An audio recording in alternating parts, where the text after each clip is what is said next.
पंतप्रधान नरेंद्र मोदी यांच्या अध्यक्षतेखाली आज झालेल्या मंत्रिमंडळाच्या बैठकीत रेल्वेशी संबंधित 4 महत्त्वाच्या प्रकल्पांना मंजुरी देण्यात आली। यात महाराष्ट्रासह मध्य प्रदेश, गुजरात आणि छत्तीसगडमधल्या प्रकल्पांचा समावेश आहे, अशी माहिती अश्विनी वैष्णव यांनी दिली। सरकारनं वर्धा-भुसावळ दरम्यान 314 किलोमीटर लांबीचा तिसऱ्या आणि चौथ्या रेल्वेमार्ग प्रकल्पाला मंजुरी दिली आहे, तर गोंदिया आणि डोंगरगड दरम्यानच्या 84 किलोमीटर लांबीच्या चौथ्या रेल्वेमार्गालाही मंजुरी मिळाली असल्याचं त्यांनी सांगितलं।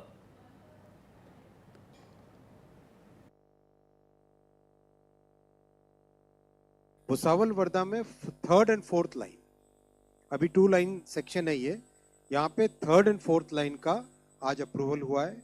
बहुत इंपॉर्टेंट कॉरिडोर है ये। हावड़ा मुंबई समझो आप, प्रैक्टिकली भारत के 6 स्टेट्स को कनेक्ट करने वाला ये कॉरिडोर है। डिटेल में अगर देखें, भुसावल से वर्धा, अमरावती, मूर्तियाजपुर, अकोला, बहुत सारे इसमें खामगांव, जामनेर, जलगांव, उधर आगे वेस्टर्न कोस्ट के पोर्ट्स, सारी की सारी कनेक्टिविटी इन लाइनों से आती है। 314 किलोमीटर का ये प्रोजेक्ट है। 9,197 करोड़ रुपीस का इन्वेस्टमेंट होगा इसमें, और बहुत हाई डिमांड रहती है यहाँ पे पैसेंजर और कार्गो ट्रेन्स की। त्याशिवाय वडोदरा ते रतलाम या सुमारे 260 किलोमीटरच्या, तर इटारसी आणि भोपाळ दरम्यानच्या 237 किलोमीटर लांबीच्या प्रकल्पालाही मंजुरी देण्यात आली। या सर्व प्रकल्पांसाठी 24,634 कोटी रुपये खर्च अपेक्षित असून प्रकल्प 2031 पर्यंत पूर्ण होण्याची अपेक्षा आहे।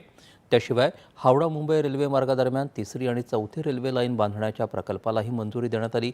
यासाठी 9,197 कोटी रुपयांचा खर्च अपेक्षित आहे।